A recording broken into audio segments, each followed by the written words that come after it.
सोनामुखी, हरड़, मुलेठी जैसी अनेक जड़ी बूटियां और हजारों वर्षों का प्राचीन आयुर्वेदिक ज्ञान इस एक बोतल में समाया हुआ है। कायम टैबलेट, आपकी खुशियों का साथी। जहां एक तरफ पाकिस्तान खुद को द ग्रेट पाकिस्तान साबित करने की कवायद में लगा हुआ है, तो वहीं पाकिस्तान की फजीहत लगातार हो रही है। जिस आसिम मुनीर ने ट्रंप के सामने खुद को काबिल साबित करने का कोई मौका नहीं छोड़ा, तो वहीं बलूचों ने यानी कि BLA ने मुनीर को उसकी औकात दिखा दी। तो अब मुनीर को उसकी औकात दिखा रहे हैं मौलाना फजलुर रहमान।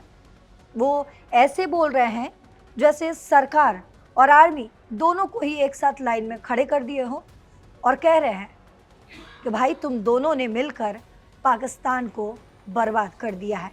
और भी आपको बताते हैं, दरअसल मौलाना फजलुर रहमान माइक थामे खड़े हैं और सीधे प्रधानमंत्री शहबाज शरीफ और पाकिस्तानी आर्मी को कह रहे हैं, भाई तुम्हारी पावर आखिर है कहाँ? असली ताकत तो जनरलों के पास है।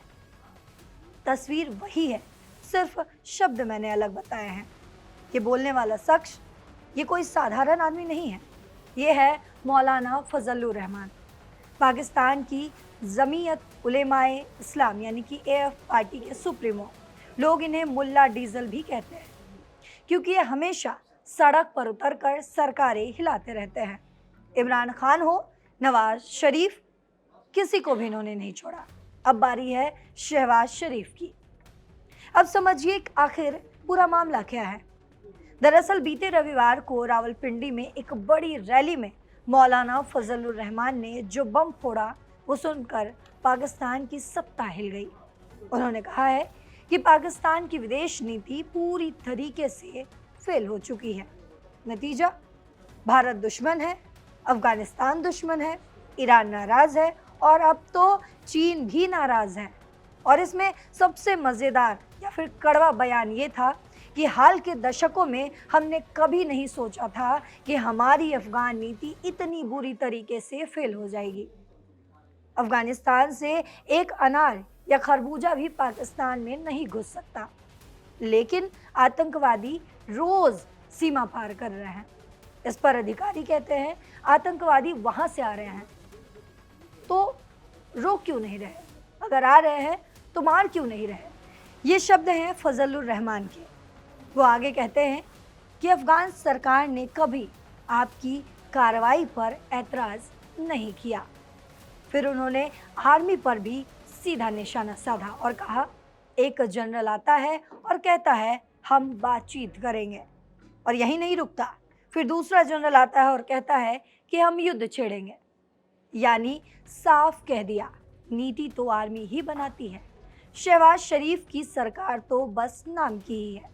और सबसे बड़ा झटका CPEC यानी कि चीन पाकिस्तान इकोनॉमिक कॉरिडोर पर उन्होंने साधा। उन्होंने इस पर कहा, इस कार्यकाल में CPEC में कोई खास प्रगति नहीं हुई क्योंकि चीन को अब हम पर भरोसा ही नहीं रहा। आज मैं पूछता हूँ, क्या इस सरकार के तहत एक भी ईंट आगे बढ़ी है क्या? इसके बजाय आज चीन पाकिस्तान से नाराज है। मौलाना आगे कहते हैं कि कोई देश तब तक नहीं चल सकता जब उसकी नीतियां सिर्फ दुश्मनी, अविश्वास और असुरक्षा पैदा करती हो। तो ये कोई छोटी मोटी आलोचना नहीं है, ये वो मौलाना है जो कभी इमरान खान के साथ थे, फिर उनके खिलाफ मार्च भी निकाला और अब शहबाज शरीफ को भी बता रहे हैं कि तुम्हारी कुर्सी तो दिखावे की है, असली पावर तो जनरलों के पास है। तो सवाल ये उठता है कि क्या पाकिस्तान की सरकार और आर्मी अब भी ये बात सुनेगी और समझेगी या फिर मौलाना का अगला मार्च इस्लामाबाद की तरफ होगा? आपको क्या लगता है, क्या पाकिस्तान इस बात को समझ के खुद शांत होगा या फिर जिस तरीके से पाकिस्तान में आतंक का बोलबाला हर वक्त बढ़ रहा है वो बढ़ता जाएगा? आपको जो भी लगता हो कमेंट बॉक्स में ज़रूर बताते जाइएगा। हम सारे अपडेट्स के साथ एक बार फिर से आपके सामने हाजिर होंगे। फिलहाल इस खबर में इतना ही।